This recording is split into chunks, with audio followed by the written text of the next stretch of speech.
O samem zaužitju strupa v kašicah ne morem govoriti, ker nimam niti podatkov, kater strup je bil vstavljen in to v kakšni količini.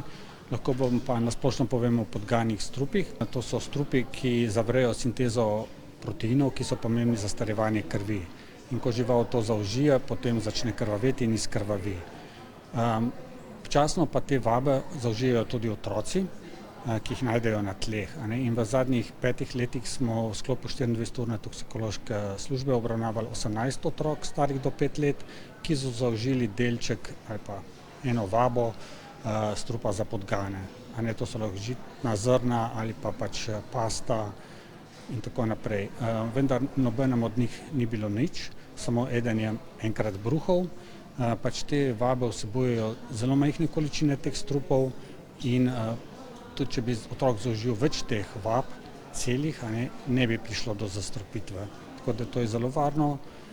Poleg tega pa te vabe vsebujejo tudi neko grenčico in otroci tega ne zaužijejo, kar ni dobro.